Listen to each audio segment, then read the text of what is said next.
Mesdames et messieurs, merci d'être présents en nombre justement pour cette table ronde sur les enjeux énergie, climat et environnement au sens large. Beaucoup de choses ont déjà été dites ce matin en introduction sur l'importance de ces enjeux, que ce soit par Pascal Hausseur, Alice Guiton, le vice-amiral d'escadre Bois-de-Vézy. Et le mot, effectivement, rencontre a été prononcé. Sur le sujet qui nous intéresse, j'aimerais vous jeter un autre mot-clé qui est celui de laboratoire. Puisque la Méditerranée a longtemps été un laboratoire. C'était le laboratoire des empires, de l'Antiquité et du Moyen-Âge. Et dans un certain sens, comme l'ont rappelé les travaux de Fernand Braudel, ça a aussi été le laboratoire d'une proto-mondialisation au début de l'époque moderne. Toutefois, l'effacement relatif de la Méditerranée à partir du XVIIIe siècle en a fait un territoire marginal de la géopolitique, et quand on regarde dans le domaine énergétique, la situation pourrait sembler relativement identique, du moins jusqu'à cette année 2022. Malgré des ressources, la Méditerranée est longtemps demeurée un territoire de transit, avant tout connu aussi pour un déclin relatif même de ces questions énergétiques, jusqu'à ce que le conflit en Ukraine ne la remette au cœur de l'enjeu européen, de ce que l'on appelle dans la marine nationale, donc ma maison, la décontinentalisation des flux. Ça y est, j'ai réussi à le prononcer sans achoper sur une syllabe. Laboratoire, elle l'est aussi en regard du changement climatique. La Méditerranée est une mer quasi fermée, aux interactions complexes, dont il ne faut pas arrêter l'enjeu uniquement à ses rives, mais dont il faut bien évidemment prendre en compte aussi l'interaction entre la mer elle-même et un hinterland complexe qui est à la fois montagneux et fluvial. Les moindres changements y ont ainsi des impacts majeurs sur la mer, les animaux et les hommes. Aujourd'hui, plus que jamais, la confluence entre les enjeux énergétiques, alimentaires et climatiques prend l'allure d'un potentiel catalyseur de conflits.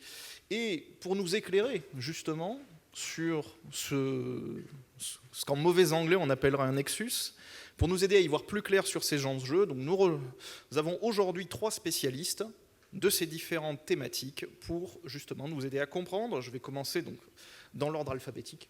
Alexandra, vous me pardonnerez, avec Luca Baccarini, chercheur associé à l'IRIS et grand spécialiste des enjeux géopolitiques et économiques de l'énergie, avec bien évidemment Luca depuis très longtemps un focus sur la Méditerranée. À ses côtés, Alexandra Nicolas, doctorante à l'Université de Tours et doctorante associée à l'IRSEM, qui nous présentera les enjeux liés à l'alimentation et à la biodiversité maritime. Enfin, last but not least, Alexandre Tête, chargé de recherche à la FRS, spécialiste des enjeux du changement climatique et de ses impacts sur la défense. Merci à tous d'être présents et je vous propose de commencer par la première question. Alors je vous l'ai dit, ce n'est pas la table ronde d'Ukraine, néanmoins on va commencer par l'Ukraine, puisque finalement le conflit actuel en Ukraine a obligé à penser différemment les flux énergétiques et alimentaires.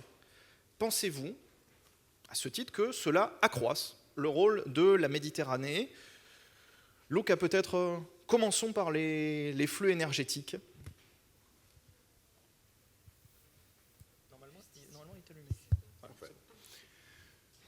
Bonjour tout le monde. La réponse à la question, elle est un oui très, très net. C'est-à-dire qu'effectivement, c'est certain qu'aujourd'hui, à la suite donc, de cette crise ukrainienne qu'on connaît depuis plusieurs mois, la recomposition du panorama énergétique qui se dessine en Europe va mettre la Méditerranée dans une position plus importante. Je ne vais pas rentrer dans les chiffres, en plus par ailleurs vous avez sûrement déjà eu l'occasion de lire à plusieurs reprises, mais juste le concept clé, c'est que évidemment l'Europe, l'Union européenne dans son ensemble était très fortement dépendante des hydrocarbures russes. L'ordre de grandeur, c'est 45% pour le gaz, 30% pour le pétrole. Et évidemment, on est aujourd'hui dans une phase de début de réflexion et même d'action pour faire en sorte que probablement on sera amené à avoir un zéro côté importation russe d'ici quelques temps.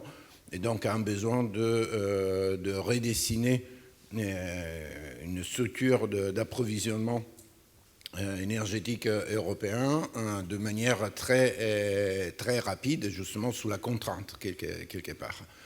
Donc en plus, ces pourcentages sont assez inégales, parce que la véritable problématique aujourd'hui se pose surtout vis-à-vis des pays de l'Europe centrale. Des pays comme l'Autriche, la République tchèque, la Slovaquie ont des taux de dépendance sur le gaz en particulier proches de 100%.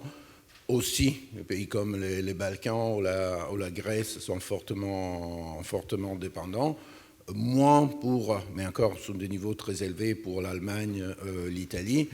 Et je dirais que les pays qui s'en sortent le mieux, c'est évidemment ceux qui sont géographiquement plus loin de la Russie et qui ont accès notamment aux importations via l'Atlantique, donc la péninsule ibérique, la France, Benelux, etc. Donc, c'est certain que dans ce cadre de figure, la Méditerranée devient plus importante, aussi bien comme source directe d'approvisionnement énergétique, mais aussi comme route de passage d'approvisionnement énergétique en provenance d'ailleurs, notamment du Moyen-Orient, notamment via le canal de Suez. Je terminerai la réponse juste en identifiant ce qui me semble être les pays ou les régions les plus significatives dans cette démarche. Et j'en citerai 3. En premier lieu, l'Algérie. Donc l'Algérie, évidemment, a un potentiel de développement, d'exploitation d'hydrocarbures encore significatif, des liens évidemment historiques très forts avec la France, mais aussi avec l'Italie d'un point de vue énergétique. Un grand enjeu pour l'Algérie, c'est les besoins de consommation domestique, tirés par la démographie, tirés par l'activité locale. Aujourd'hui, il y a, je dirais, beaucoup trop d'hydrocarbures qui sont consommés au niveau local, et ça, c'est au détriment justement de la capacité à exporter, donc à améliorer aussi les finances du pays. Le deuxième pays qui me semble très important, c'est la Libye, mais je n'y passerai pas beaucoup de temps parce que je pense que vous êtes tous conscients des problématiques sécuritaires et de la défaillance étatique qui connaît la Libye depuis longtemps, mais le potentiel est là, d'un point de vue de volume et d'un point de vue de distance. Et enfin, un troisième sujet qui est celui de la Méditerranée orientale. Là, alors que la Libye et l'Algérie aujourd'hui sont déjà des partenaires importants d'exportation d'importation pour l'Europe, aujourd'hui la Méditerranée orientale est encore plutôt une opportunité, un chemin possible de développement. Là, on parle en particulier de réserves gazières qui ont été découvertes il y a un peu plus qu'une dizaine d'années maintenant et qui sont progressivement ou lentement en train d'être mises en service. Et c'est, je disais, effectivement, une région sur laquelle il y a beaucoup de potentiel, mais je pense qu'on y reviendra après, aussi beaucoup de contraintes qui se sont manifestées jusqu'à maintenant pour pouvoir effectivement exploiter au maximum ces ressources. Et c'est clair que dans cet environnement actuel, ça peut contribuer à la réponse de diversifier l'approvisionnement gazier européen, donc contribuer à ce mouvement d'éloignement, de réduction des flux gaziers en provenance de Russie. Merci pour ce panorama. Alexandra, peut-être sur les enjeux alimentaires, justement, un petit peu la même vision. Est-ce que ça remet la Méditerranée au centre des approvisionnements et des enjeux de flux alimentaires ? Alors ce sera une réponse positive pour ma part également, bien sûr. Je vais quand même commencer par recontextualiser un peu cette Méditerranée, puisque finalement à l'échelle globale, c'est presque une goutte d'eau dans l'océan, avec 0,66% seulement de surface méditerranéenne. Et malgré cette faible proportion, la Méditerranée à elle seule concentre 8 à 9% de la biodiversité marine mondiale. Elle concentre également 20% du produit marin brut, donc c'est l'ensemble des richesses produites par la zone. Et au-delà de ça, c'est également 25% du trafic maritime mondial et 2% de la pêche mondiale, puisqu'on parle justement de sécurité alimentaire. Et ce qui est inquiétant, et s'il y a une donnée qu'on doit retenir, je pense aujourd'hui, un point commun entre la Méditerranée et la mer Noire, c'est qu'elles sont toutes les deux zones maritimes les plus surexploitées au monde, avec près de 62% de taux de surexploitation d'après la FAO. C'est 6 fois supérieur au maximum de capture soutenable. Et on a une référence en la matière au niveau européen, c'est le RMD, le rendement maximum durable. Il faut savoir qu'aujourd'hui, à l'heure où je vous parle, seulement 4% des espèces maritimes pêchées respectent ce RMD. Alors, dès 2016, la Commission européenne avait d'ailleurs déjà pris en compte ces enjeux. À l'époque, lors du séminaire sur la question de l'épuisement des ressources qui avait eu lieu à Catane, Bruxelles estimait que 96% des espèces protégées étaient surexploitées et espérait que d'ici 2020, on arriverait à stabiliser, à mettre fin finalement à cette surexploitation, ce qui n'est évidemment pas le cas, comme je viens de vous le dire. Et cet épuisement des ressources méditerranéennes, à mes yeux, il est d'autant plus crucial que nous sommes dans une situation aujourd'hui grave d'insécurité alimentaire à l'échelle à la fois française et européenne. En d'autres termes, la France, qui, comme vous le savez, a la deuxième ZEE mondiale, 11 000 km², est dépendante pendant les 6 mois de l'année, finalement, d'autres pays pour subvenir sa demande intérieure en poissons. Et on a le même constat à l'échelle européenne. L'échelle européenne, donc si je prends l'UE comme zone unie politiquement, ce serait la première ZEE mondiale avec 25,6 millions de kilomètres carrés. Et pourtant, l'Union européenne importe 70% des produits de la pêche qu'elle consomme. Donc c'est un vrai problème qui se traduit par l'équivalent du jour de dépassement pour la pêche. On appelle ça le Fish Dependence Day. Et ce jour-là où finalement les États ne peuvent plus subvenir à leurs besoins en utilisant leurs propres ressources, les ressources situées dans leur ZEE, ils se rapprochent inexorablement. Et cela nous oblige effectivement à repenser la manière dont nous gérons les flux méditerranéens. Merci beaucoup pour ces réponses. Donc ce que j'en tire, en fait, c'est que, finalement, de vos deux réponses, et je vais vous permettre d'élaborer un petit peu plus sur cette question-là, c'est que oui, on a un recentrage sur la Méditerranée, on a une richesse en ressources importante mais relative en Méditerranée, et donc est-ce qu'à votre avis, justement, ce recentrage vers la Méditerranée pour ces questions de ressources va alimenter ou créer de la conflictualité pour leur accaparement?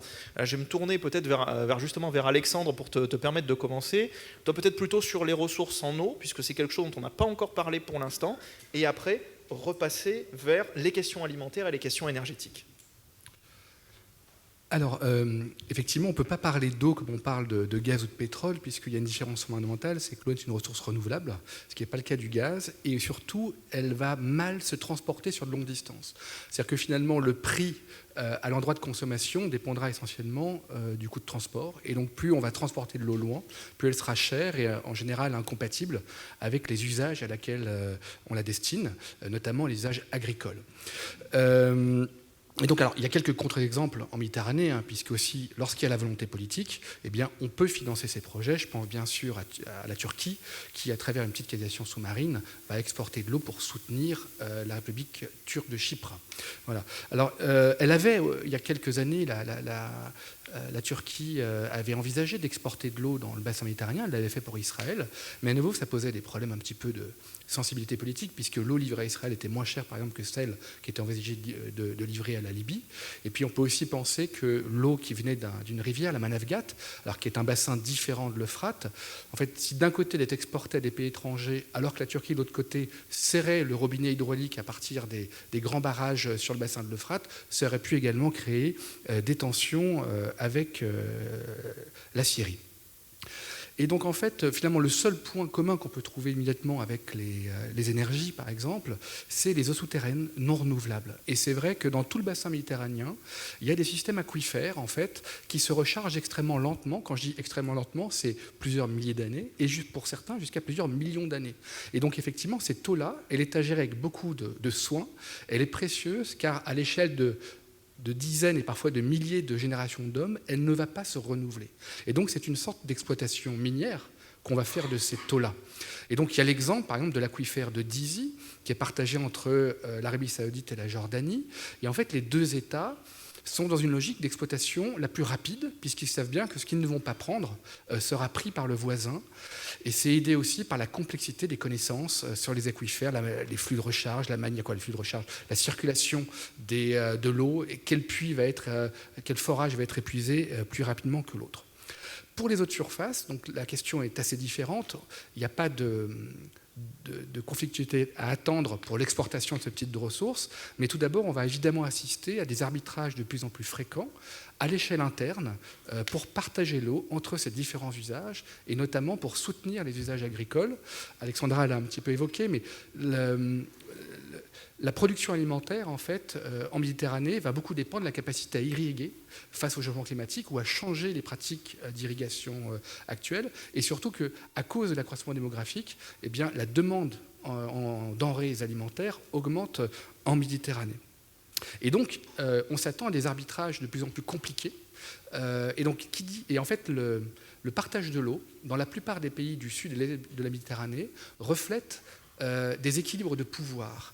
Et donc, parler de gouvernance de l'eau, remettre à plat des usages, en fait, a des incidences très profondes entre l'importance politique des communautés d'irrigants, des grands notables des zones rurales, etc., du partage d'une sorte de rente pour les régimes un peu plus notabilières, etc.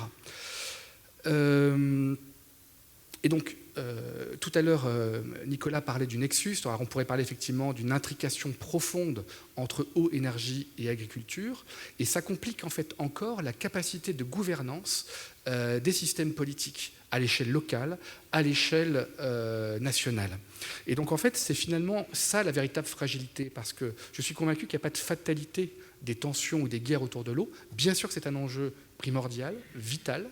Je pourrais citer des cas d'affrontements réguliers pour l'eau, par exemple en Afrique de l'Est, mais la capacité de gouvernance est déterminante, et on voit quand même que pour les pays du Sud et de l'Est de la Méditerranée, c'est une denrée précieuse, compliquée, à cause à la fois, on en parlera sans doute tout à l'heure, des défis liés au changement climatique, mais aussi à cause des situations démocratiques qui créent des exclusions, ou encore à des défis sociétaux gigantesques. Je pense bien sûr à la croissance démographique et surtout à la place de la jeunesse. Alors peut-être qu'on parlera tout à l'heure des défis transfrontaliers. Voilà, on a le temps. Je te remercie, avant de passer la parole à Alexandre, je te remercie pour vraiment un point très important et qui dans nos métiers n'est pas souvent mis en avant, c'est cette question de la géopolitique locale. On pense beaucoup, quand on travaille sur la géopolitique, à une grande géopolitique d'affrontements interétatiques, de confrontation ou de coopération ou de coopétition souvent entre des États ou des grands blocs, l'Union européenne, aujourd'hui la Russie ou une vision eurasiatique, mais il y a aussi ces enjeux de géopolitique locale que tu as bien mis en avant et effectivement qui vont se retrouver dans des questions de gouvernance de ressources. Alexandre, est-ce que c'est la même chose justement dans les questions alimentaires ou pas du tout ? Alors moi, je vais peut-être vous décevoir, je vais revenir justement sur ces grands affrontements entre grandes puissances. Alors justement, on observe que ce soit en particulier de la part de la Chine, justement, que les bateaux de pêche sont souvent envoyés en première ligne lorsqu'un État fait montre de revendications territoriales. Et il est très possible que ces dénis de souveraineté aillent également croissant en Méditerranée. Je pense notamment à la question turque. En septembre 2018, on a déjà eu un cas très marqué avec l'arrestation par les forces turques de tout l'équipage d'un navire de pêche qui battait pavillon chypriote en Méditerranée. Donc au motif que le bateau se trouvait au large de la RTCN, la République turque de Chypre au Nord, qui n'est reconnue par personne d'autre que la Turquie. Mais rappelons-le, la Turquie ne reconnaît pas les frontières maritimes, donc la ZEE chypriote, et donc, a fortiori, elle ne reconnaît pas les frontières maritimes de l'Union européenne. Elle a échafaudé dernièrement une doctrine qui s'appelle la doctrine de la patrie bleue, Mavi Vatan. Et cette doctrine, elle s'appuie notamment sur deux piliers importants, une définition unilatérale de ses frontières maritimes et une militarisation accrue de sa force navale. Il y a également, au-delà de cette maritimisation croissante, un enjeu qui me semble intéressant dans la doctrine Mavi Vatan, c'est qu'il y a un pilier recherche scientifique, sciences marines. Or, on a déjà un précédent en la matière avec le Japon, qui avait justement argué d'un programme de recherche scientifique pour reprendre la chasse à la baleine. Donc, compte tenu de la richesse halieutique de la Méditerranée, il n'est pas impossible que la Turquie décide de jouer avec cet élément pour également peut-être trafiquer des espèces protégées ou du moins ne pas respecter certains quotas. Et justement, pour faire de la prospective sur la Méditerranée, je crois qu'on est obligé en fait de tenir compte des grands équilibres mondiaux, puisque la mer est un espace ouvert où tout communique, les ressources halieutiques en premier plan, et la prédation pour ces ressources est tout autant transfrontalière. Aujourd'hui, on observe une montée des tensions sur toutes les mers du globe, au point que le chef d'état-major de la marine parle actuellement d'un réarmement naval mondial, avec évidemment le cas emblématique de la Chine. Et qu'est-ce qui se passe en mer de Chine? Vous en avez sans doute entendu parler. C'est affolant puisque la Chine a évidemment militarisé certaines îles pour nier l'accès à des pêcheurs dans des environs. Elle a été plus loin en violant la ZEE du Vietnam. Et en fait, les choses ne s'arrêtent pas là. Ce serait un petit peu trop simple. C'est que quand la Chine pille la ZEE du Vietnam, le Vietnam qui se trouve privé d'une ressource essentielle va à son tour se mettre à piller les ZEE du voisinage. Si bien que la Malaisie et l'Indonésie sont également victimes de ces pillages et aujourd'hui sont en train de créer des missions militaires pour protéger leurs ZEE. Et ce cas-là n'est pas du tout concentré en mer de Chine méridionale. On a aussi le cas en France, puisque nous l'oublions pas, la ZEE française, c'est aussi la Guyane. Et en Guyane, on a mis en place une mission interarmée avec la marine, l'armée de l'air et la gendarmerie, la mission MACO, depuis 2016, pour justement protéger notre ZEE des trafics qui, cette fois-ci, ne sont pas perpétrés par la Chine, mais par des gens qui indirectement travaillent pour elle, car la Chine, c'est le premier marché mondial en termes de ressources halieutiques. On a entre 350 et 400 millions de personnes qui composent la classe moyenne chinoise qui aujourd'hui veulent manger du poisson tous les jours. La Chine, ne l'oublions pas non plus, c'est un quart des poissons pêchés dans le monde entier qui vont seulement nourrir l'aquaculture chinoise. Résultat, aujourd'hui, on a des trafiquants, donc justement en Guyane, qui vont venir du Suriname et du Brésil, pêcher chez nous, dans notre ZEE, finalement, de la coupa rouge, des requins, pour en fait ensuite les envoyer vers la Chine, qui est prête à payer très cher. Donc finalement, on a tous ces enjeux qui s'imbriquent, et de par la présence de requins en Méditerranée, on en reviendra peut-être tout à l'heure, la Méditerranée ne sera sans doute pas épargnée très longtemps par ces appétits. Luc, je t'en prie, parce que je me doute que sur la question des ressources en Méditerranée, des ressources énergétiques, des découvertes récentes ou du réintérêt pour les ressources énergétiques méditerranéennes, là, il y a aussi des potentiels intéressants. Oui, et probablement, vu l'ampleur de la tâche, je resterai sur la partie de ce qu'on appelle le bassin du Levant. Donc, un petit cadrage historique et géographique. Donc, on parle de la zone maritime, donc offshore, entre Israël et Chypre, qui traditionnellement n'était pas une région pétrogazière, et dans laquelle, par contre, disons à partir de 2009-2010, on a eu des succès d'un point de vue d'exploration, donc la découverte d'un certain nombre de gisements, principalement gaziers, et qui se trouvent donc dans les zones économiques d'Israël et de Chypre. Et je pense que c'est un sujet très intéressant et qui fait écho avec ce qu'Alexandra vient déjà de citer côté Turquie. Parce que justement, il ne suffit pas de couvrir un gisement gazier, par exemple, pour dire donc les conditions sont là pour le mettre en valeur pour passer à la phase de la production. Parce qu'évidemment, pour faire ce type de décision, il faut que les compagnies pétrolières qui détiennent ce gisement aient des conditions économiques pour dire donc je vais faire des investissements, je veux mettre ce champ en valeur parce que j'ai un marché ou des marchés dans lesquels je vais vendre ce gaz, ce pétrole. Or, historiquement, ni Israël ni Chypre sont des marchés gaziers. Bon, d'un point de vue climatique, vous en doutez bien, il n'y a pas beaucoup de demandes de chauffage, pas une très grande industrialisation, donc il y a un peu de demande en Israël, pratiquement rien en Chypre. Donc la question était de dire comment on fait maintenant pour passer à l'étape de la Final Investment Decision et de dire on va développer ces champs. La réponse assez naturelle était plutôt celle de la Turquie, parce que justement, il y a une proximité géographique et la Turquie est un pays de consommation gazière très importante, parce que c'est un pays avec une très forte démographie, avec une activité économique en développement, avec un climat, il fait froid en hiver en Anatolie, donc aussi des besoins croissants et un besoin de se diversifier par rapport aux approvisionnements qui étaient historiquement surtout de Russie.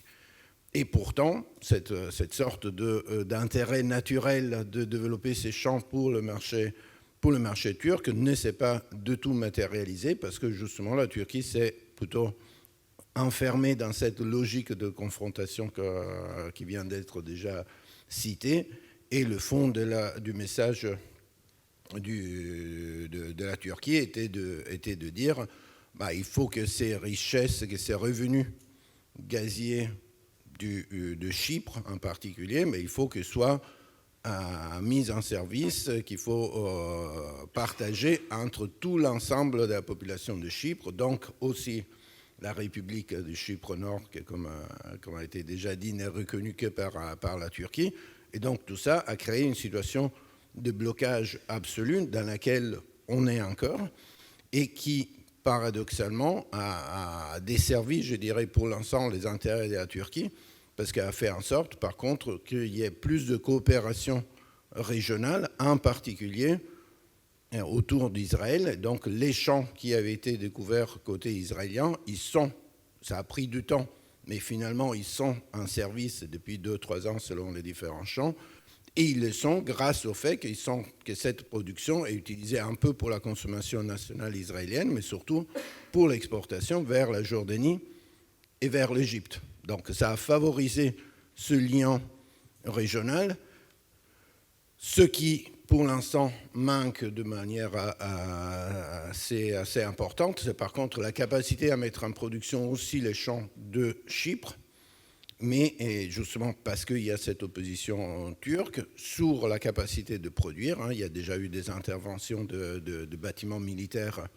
turcs quand il y avait des campagnes de prospection sur des potentiels gisements.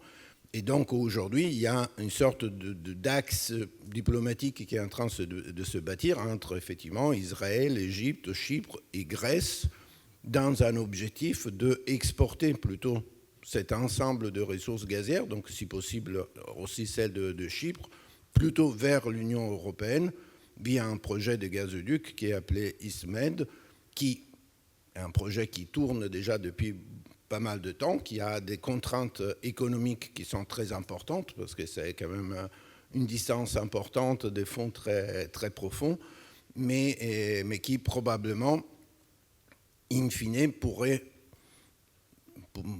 je ne sais pas s'il pourrait voir le jour, mais le point sur lequel je voulais conclure, désolé, je suis assez long sur ce point, c'est que pour l'instant, l'Union européenne a vraiment, de mon point de vue, fait défaut de son rôle vis-à-vis d'un État comme la République de Chypre, qui est quand même membre de l'Union européenne, n'est pas arrivé à la soutenir dans ses projets de développement, à accepter ces formes de chantage de Turquie.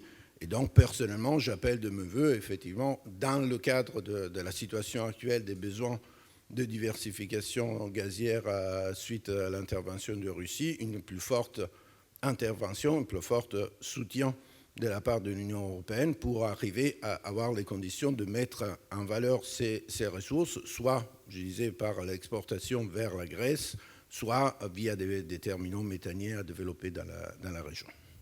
Merci pour cette prise de position. Garde le micro parce que je vais te permettre d'élaborer un petit peu plus là-dessus. Je rebondis un peu sur ce qu'avait dit Alexandra tout à l'heure, quand vous aviez parlé du Mavi Vatan, donc de la doctrine de la patrie bleue turque, qui est extrêmement intéressante. Et Luca, tu parlais justement des champs de Méditerranée orientale. Et c'est vrai que quand vous regardez la chronologie historique de la découverte de ces champs, on se rend compte en Israël, champ de Tamar en 2006, Léviathan en 2009, on commence à se déplacer vers la limite de la ZE israélienne. Découverte à Chypre du champ d'Aphrodite en 2011, là aussi on est en limite de ZE chypriote. Est-ce que tu penses, et peut-être aussi que les autres intervenants voudront rebondir sur cette question, mais est-ce que tu penses que le fait qu'on aille chercher ces ressources offshore de plus en plus loin des terres, de plus en plus en limite de ZE, est-ce que ça alimente d'une certaine manière la contestation du droit international de la part de tout un tas d'acteurs, justement sur la question des frontières maritimes et notamment la question de la définition des limites de ZEE? Est-ce que finalement, de l'œuf ou de la poule qui est arrivé le premier dans cette question-là? Oui, effectivement, on est face, on a déjà eu plusieurs exemples à ce type de questions, parce que, effectivement, ces différents champs qui ont été développés au découvert, dans certains cas, et pas encore développés, entre Chypre, Égypte et Israël, il y en a plusieurs qui sont très proches, voire potentiellement, probablement, à cheval entre les frontières maritimes. Apparemment, champ d'Aphrodite, qui est donc le principal champ identifié en Chypre, a une partie qui passe dans la partie israélienne. Même chose pour Zohr, n'est pas loin de la frontière, donc c'est en Égypte, mais pas loin de Chypre. Et bien sûr, les structures géologiques d'un gisement derrière, ils ne connaissent pas les frontières étatiques.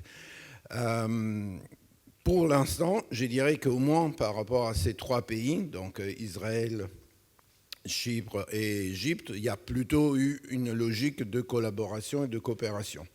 Donc, je disais, les champs israéliens, aujourd'hui, une partie de la production est exportée vers l'Égypte, une partie est réexportée de l'Égypte vers les marchés internationaux. Il y a des projets de collaboration augmentée. Il y a par contre encore un sujet qui est potentiellement conflictuel, dont on pourrait entendre parler très rapidement, même dans les prochaines semaines, parce qu'il y a un champ qui n'est pas un champ très grand, plus petit que ce qu'on a cité auparavant, mais un champ qui va rentrer en principe en service dans les prochaines semaines. C'est le champ gazier de Karish, dans le nord d'Israël. On parle toujours de l'offshore, on est à une cinquantaine de milles de la côte. Et ce champ se trouve dans une zone dans laquelle il n'y a pas encore d'accord de délimitation entre Israël et le Liban, pays dans lequel, par ailleurs, ils n'ont toujours pas de traité de paix, etc. Donc c'est une situation... Et si l'État libanais, pour l'instant, il n'a pas trop réagi, il y a des discussions en cours, il y a des médiations américaines en principe actives. Par contre, il y a beaucoup d'actions, au moins verbales, côté Hezbollah, qui menace effectivement d'intervenir avec des opérations, disons, militaires, si ce champ rentre en service avant qu'il y ait un accord de partage entre Israël et le Liban. Donc, juste en début d'été, ça devait être début juillet, il y a eu... la plateforme a été survolée par des drones non armés, en principe de provenance d'Hezbollah. Et je disais encore, il y a quelques jours, le chef de Hezbollah, Nasrallah, fait des déclarations de ce style. Donc c'est clair que côté Israël, le Liban, la tension est encore potentielle, de même que, effectivement, toujours par rapport à la Turquie. Si je peux abuser encore une seconde de mon temps, désolé de monopoliser le microphone, et je voudrais souligner aussi, parce que là on est dans une logique, disons, un peu étatique, mais un point qui peut potentiellement aussi être nouveau et préoccupant, c'est le fait que donc on va assister à tout un développement d'infrastructures d'exploitation, donc de plateformes, de navires, de gazoducs, de terminaux, etc. Potentiellement, je disais aussi des terminaux méthaniers d'exportation, donc dans ces cas aussi de bateaux méthaniers. Et on est effectivement dans une région limitée d'un point de vue géographique, avec des tensions entre États, avec des tensions Israël, avec Gaza d'un côté, avec Hezbollah de l'autre. Donc c'est certain, je pense que des actes non étatiques, mais potentiellement des terrorismes, d'intervention sur ces différentes infrastructures, c'est un enjeu de sécurité nouveau pour les acteurs régionaux et notamment pour les forces navales de la région qui donc sont sont en train d'accroître leur collaboration aussi dans cette perspective. Je te remercie d'avoir remis la marine au centre du jeu. C'est promis, on ne s'était pas du tout entendu là-dessus avant. Je ne sais pas si l'un de vous deux veut rajouter. Avec plaisir. Alors, déjà, je suis évidemment d'accord avec tout ce qui a été dit. Je rajouterai simplement un point justement sur la question très juridique en termes de droit. Il faut savoir qu'effectivement, la Turquie n'a pas adhéré au traité Montego Bay de 82 qui justement permettait de délimiter des frontières maritimes. Elle ne veut toujours pas y intervenir. Et si elle était si sûre d'elle du point de vue du droit international public, pourquoi n'a-t-elle pas accepté la proposition d'arbitrage qui a été faite par l'Union européenne ? C'est quand même quelque chose, je pense, d'assez révélateur. Il ne faut pas oublier qu'une grande partie de Chypre est occupée par la Turquie depuis 1974 de manière illégale. C'est une entrave totale à l'article 2, paragraphe 4 de la charte onusienne, au même titre que ce qui se passe en Ukraine actuellement. Et donc finalement, la Turquie sait très bien qu'elle n'a pas véritablement intérêt à aller sur ce terrain-là, bien qu'elle conteste ce droit d'inspiration, selon elle, très occidental. Merci. Juste pour finir avec ça, avant de passer à, j'allais dire, le gros morceau qui va nous occuper, à savoir le changement climatique, juste pour rajouter, ce qu'il faut savoir aussi, c'est qu'au-delà de la doctrine du Mavi-Vatan, il y a aussi un accord interétatique en dehors du cadre de Montego Bay entre la Turquie et le gouvernement de Tripoli pour une co-délimitation de leurs ZE, en dehors du cadre totalement Montego Bay. Donc là aussi, on est sur la contestation du droit, mais aussi sur un paradroit ou un droit parallèle, appelons ça comme ça, d'inspiration bilatérale, finalement, là aussi. Oui, ça rejoint justement totalement la doctrine Mavi-Vatan qui repose sur l'unilatéralisme. Et de l'autre côté, comme disait M. Baccarini, l'Union européenne n'a pas forcément joué non plus totalement son rôle, puisque du point de vue vraiment juridique, on a quand même l'article 42.7 TUE, qui est l'équivalent de l'article 5 de l'OTAN et de l'article 51 de la Charte. Donc en gros, c'est de l'alliance mutuelle. Et à partir du moment où Chypre est occupée et membre de l'Union européenne depuis 2004, on aurait dû mettre tous les moyens nécessaires pour régler cette question chypriote, ce qui n'a pas été fait non plus. Et donc on en revient à ce fameux paradigme, j'allais dire cours de géopolitique, troisième année de licence. En cas de conflit entre l'Union européenne et l'OTAN, en cas de conflit entre Chypre et la Turquie, que fait l'Union européenne et que fait l'OTAN? Je vous laisse réfléchir là-dessus, vous avez 4 heures. Plus sérieusement, passons maintenant aux enjeux qui sont liés au changement climatique. Ça devait arriver. Je vous rassure, on est toujours trahi par la technologie. Je ne sais pas.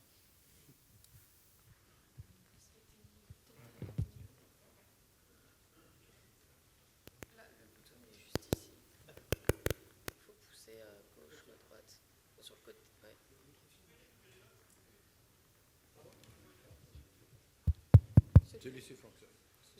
Celui-ci aussi. Celui-là fonctionne. Hop, je vous remercie. Merci. Donc, merci beaucoup. Donc, nous finirons en mode dégradé technique. Comme je disais, le changement climatique dont les effets s'accentuent, et surtout en Méditerranée, une fois de plus, par le caractère semi-fermé de la Méditerranée, qui, une fois de plus, je reviens sur cette idée de laboratoire, c'est aussi un laboratoire des changements climatiques. Finalement, ce changement climatique dont les effets s'accentuent, risque-t-il de modifier un certain nombre d'équilibres? Évidemment, j'entends par là équilibre géopolitique en Méditerranée à un horizon, on va dire, plus ou moins rapide. Alexandre, ça fait un petit moment que tu n'as pas parlé, donc je vais peut-être commencer par toi. Très bien. Merci Nicolas. Alors peut-être quelques chiffres de base que je vais essayer de rendre un peu vivants sur le changement climatique. Parce que donc, voilà, le réchauffement depuis la fin du 19e est de 1,1 degré. Mais en fait, il faut pas s'arrêter à ces chiffres-là. C'est-à-dire qu'on espérait contenir le réchauffement climatique à 2 degrés à l'horizon 2100. C'était un peu le cœur de l'accord de Paris signé en 2015. On s'aperçoit que ça va arriver au plus tard entre 2040 et 2060, et le plus 1,5 degré, qui était très incantatoire dans l'accord de Paris, va lui arriver, dans le dernier rapport du GIEC, entre 2030 et 2040. Donc ce qu'on espérait arriver qu'en 2100 va arriver en fait à l'échelle de la prospective stratégique, à l'échelle de quelques décennies. Mais au-delà même de ces moyennes mondiales, ce qu'il faut voir, c'est tout d'abord des hotspots, des points chauds du changement climatique. La Méditerranée n'est pas l'endroit qui se réchauffe le plus au monde, mais c'est l'un des points chauds. C'est-à-dire que le réchauffement y est de 1,5 degré, vous voyez, par rapport au 1,1, 1,54 exactement, par rapport au 1,1 de la moyenne mondiale. En France, c'est plus 1,7 depuis la fin du 19e siècle. Donc non seulement il y a des effets régionaux, mais aussi je voudrais attirer votre attention sur des effets saisonniers. C'est-à-dire qu'à nouveau, c'est une moyenne annuelle et qui cache des impacts saisonniers très forts. Et là, je vais prendre un exemple très concret. Le département de l'Hérault, entre 1990 et 2015, la température des étés dans l'Hérault a augmenté de 2,3 degrés. Je ne parle pas du futur, je parle du passé dans un département français. 2,3 degrés. Et les hydrologues commencent à parler d'un régime semi-aride, non plus méditerranéen, mais semi-aride, pour l'Hérault. Voyez, voilà. Et donc évidemment, ces impacts saisonniers vont se retrouver très marqués en Méditerranée. Et donc en gros, on pense que le réchauffement va être 50% plus élevé dans un monde à plus de degrés en Méditerranée. Voilà. Donc la Méditerranée fait partie des pays vulnérables aussi à cause de ses capacités de faire face à ces défis, de vulnérabilité aussi sociale et politique que j'ai déjà évoqué un tout petit peu avant. Alors une fois qu'on a dit cela, à nouveau, je pense qu'il n'y a pas de lien mécanique. C'est un des éléments du succès de l'ESA depuis 1975, maintenant l'agence 72, c'est que ça a permis à un certain nombre d'États de financer des développements spatiaux pour leur propre industrie et de ne pas payer, je dirais, à perte les industries. Merci. Au-delà de la sobriété énergétique, nous sommes aussi dans la sobriété phonique. Voilà. Et donc, bien sûr que le changement climatique a des impacts sur la stabilité sociale et politique. Le lien le plus évident, rappelez-vous les émeutes de la faim à la fin des années 2000, en Méditerranée, en Égypte par exemple. Donc il y a un impact direct sur la stabilité sociale et politique, notamment à travers l'insécurité alimentaire. Simplement, c'est vrai que le GIEC est très prudent. Et en fait, dans la littérature scientifique, il n'y a pas de preuve d'un lien direct entre le changement climatique et conflictualité. En revanche, on sait que le changement climatique favorise l'apparition d'États fragiles parce qu'il va appuyer là où ça fait mal, sur la capacité de gouvernance que j'évoquais tout à l'heure, à la fois politique, technique, financière, faire face aux chocs climatiques, aux capacités de résilience. Et ensuite, on sait qu'il y a un lien mécanique entre des États fragiles et la conflictualité. Donc en fait, le GIEC dit qu'il y a un lien indirect à travers l'étape État fragile entre le changement climatique et la conflictualité. Et dans le tout dernier rapport du GIEC, donc le 6e rapport d'évaluation, là où le 5e rapport d'évaluation publié en 2014 avait consacré un chapitre entier à la sécurité humaine face au changement climatique, dans le tout dernier rapport, dont un des volumes est sorti en 2021, en fait, ils ne font plus de chapitre sur la sécurité parce que justement, pour eux, la question de sécurité et du changement climatique est une question de gouvernance. À nouveau, ce n'est pas une fatalité. Voilà. Donc c'est plutôt un message d'espérance politique qu'il faut lancer et pas s'attendre mécaniquement à des conflits. Bien sûr que le changement climatique va fragiliser le partage de l'eau, l'accès à certaines ressources essentielles comme la production alimentaire à l'échelle locale, pourra favoriser des tensions ou aggraver des tensions déjà existantes. Lorsqu'on dit que le changement climatique est un multiplicateur de menaces, on sous-entend là qu'il ne crée pas de nouvelles configurations conflictuelles.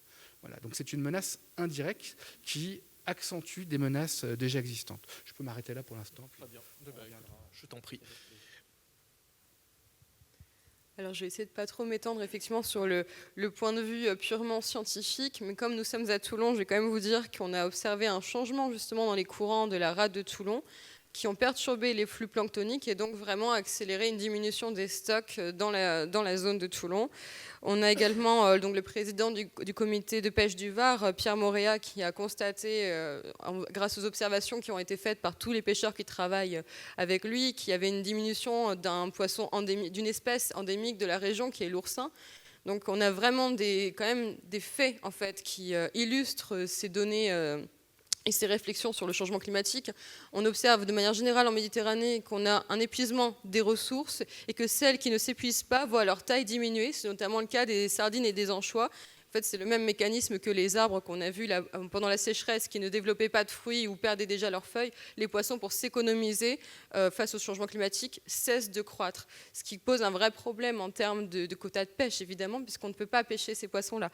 Donc, on a déjà aujourd'hui des problèmes, justement, en termes de sécurité alimentaire qui sont accélérés par ce changement climatique.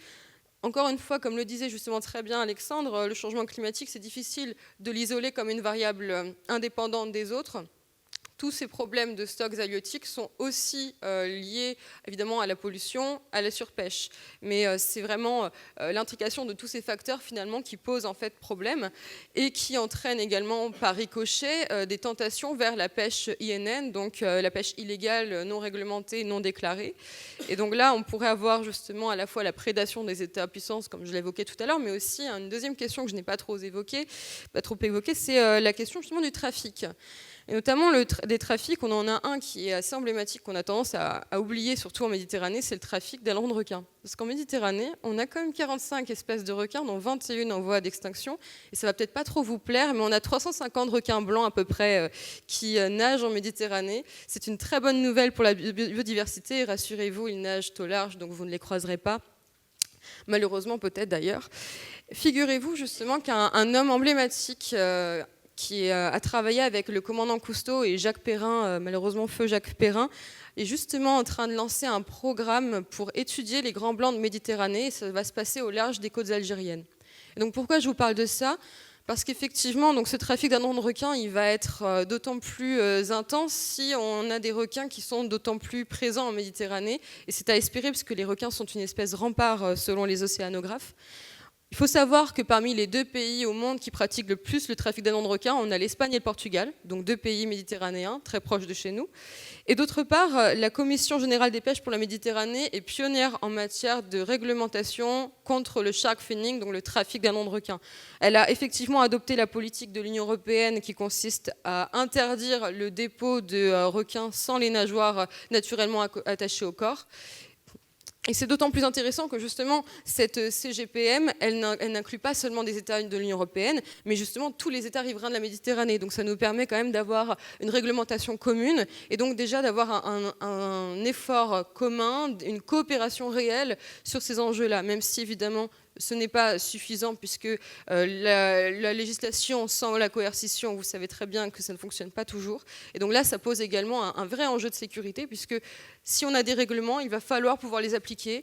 Et aujourd'hui, on n'a pas encore les moyens suffisants pour surveiller une zone comme la Méditerranée, bien qu'elle ne soit pas si grande que cela.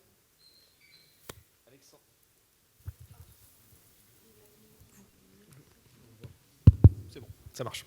Je vous laisse le micro. Et justement, Alexandre, tout à l'heure, parlait de la question des points chauds, des hotspots. Alors j'ai envie de vous demander à tous les trois, mais on va commencer par vous justement cette fois. Selon vous, voilà, si on doit faire une projection entre aujourd'hui et un avenir indéfini, plutôt à court ou moyen terme, quels sont selon vous, en termes soit géographiques, soit thématiques, justement les principaux hotspots, les principaux points chauds géopolitiques en Méditerranée de ce point de vue-là ?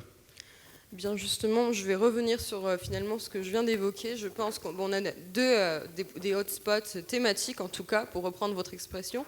La sécurité énergétique, telle que l'abordait justement Lucas. Je crois beaucoup dans le projet EastMed. Alors, il est certes complexe à mettre en place, mais il faut savoir que ce projet, déjà en 2020, il aurait dû, au départ, être mis en place. Il a été abandonné parce que les Américains ont décidé de faire défaut sur le projet et ça ralentit considérablement les choses. Alors, je crois que j'ai un problème de micro. On va faire l'échange. Désolée, donc effectivement là c'est un petit peu mieux. Je voudrais quand même pas vous abîmer vos tympans. Alors les Américains ont 2 enjeux avec EastMed, c'est que d'une part ils ont leur alliance avec la Turquie, qui est quand même une alliance importante pour eux en Méditerranée, même si nous avons des désaccords dans d'autres domaines. Justement, le fait de ne pas courroucer la Turquie avec EastMed, c'est une manière de se rattraper aussi et d'équilibrer leur politique étrangère à l'endroit de la Turquie. D'autre part, les Américains sont aujourd'hui la première puissance mondiale en matière de gaz. Ont-ils vraiment intérêt à ce que l'Union européenne devienne davantage indépendante sur le gaz grâce à EastMed, qui, rappelons-le, devait permettre effectivement de faire converger du gaz naturel à la fois vers l'Italie et la Bulgarie? Pas sûr que ce soit vraiment leur intérêt. Et c'est finalement assez dommage pour nous en tant qu'Européens, puisque ne l'oublions pas, on est en guerre contre les Russes, qui sont effectivement notre premier exportateur de gaz aujourd'hui. Si nous perdons effectivement ce lien avec les Russes pour nous retrouver dépendants des Américains qui vendent leur gaz très cher, ça va être un vrai problème pour nous, et on en parle déjà, on l'entend partout dans les médias. Donc cet enjeu ISMED, à mon avis, est quand même très crucial, et au-delà de la sécurité énergétique, c'est évidemment la sécurité alimentaire. Comme le disait très bien Alexandre Tête, lorsque vous avez un pays qui a faim, vous avez des déstabilisations très, très graves et très rapides. On l'a vu avec les printemps arabes, ça pourrait arriver aussi en Europe. Nul n'est protégé par ces enjeux-là. Et finalement, ça nous interroge véritablement sur la manière dont on conçoit notre utilisation de patrimoine commun comme l'espace maritime. Au-delà de la Méditerranée, aujourd'hui, on a les négociations BBNJ qui sont très importantes également, puisqu'on a parlé de Montego Bay, on a parlé des zones économiques exclusives, mais on n'a pas parlé en fait de 60% de l'océan qui ne dépend d'aucune juridiction, la haute mer, qui fait justement aujourd'hui l'objet de négociations très compliquées à l'ONU, qui, si elles n'aboutissent pas d'ici 2023, seront potentiellement abandonnées après des années de négociations très difficiles. Donc c'est aussi un cap vers lequel il faut, je crois, regarder, parce qu'on a un vrai enjeu, et sans coopération là-dessus, on va tout de suite justement tomber dans cette politique très prédatrice, très hobbesienne, de prédation pour les ressources, et peut-être de conflits de haute intensité, finalement. Donc je ne sais pas si justement, par rapport à ISMED, je pense qu'il y a peut-être des divergences là. Exactement, c'est ça le bénéfice de ce type de format, de discussion. Non, moi je ne crois pas qu'ISMED soit la meilleure des solutions possibles. Je répète, je pense que c'est très important que l'Europe joue un rôle, l'Union européenne joue un rôle beaucoup plus fort pour permettre effectivement, c'est dans son intérêt justement de diversifier ses ressources. Mon analyse penche plutôt vers une solution d'exportation via du GNL, donc via du gaz naturel liquéfié, soit en créant effectivement un terminal d'exportation, que ce soit à Chypre ou en Israël, soit via une solution qui s'appelle du floating LNG, c'est-à-dire c'est des installations déjà offshore, et c'est une technologie assez récente, mais qui se développe bien avec déjà plusieurs exemples dans le globe, soit enfin, et c'est peut-être ce à quoi je crois plus fortement aujourd'hui, avec l'utilisation des terminaux méthaniers d'exportation déjà existants en Égypte et qui sont actuellement très sous-employés. Ceci nécessiterait quand même un cadre d'accord de très long terme entre l'Égypte et ses différents producteurs internationaux qui développent ces champs en Israël ou potentiellement en Chypre.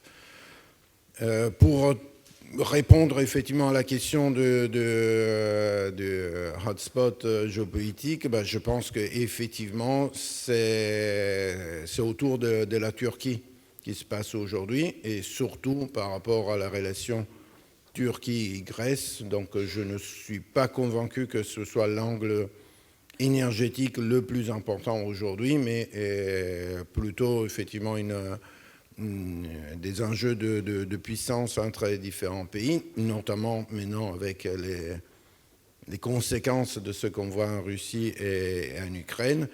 Et j'ose émettre une lueur d'espoir dans le sens où je vous rappelle le calendrier électoral. Il y a quand même des élections en Turquie et l'année prochaine, et on peut quand même espérer de récupérer un gouvernement turc qui soit peut-être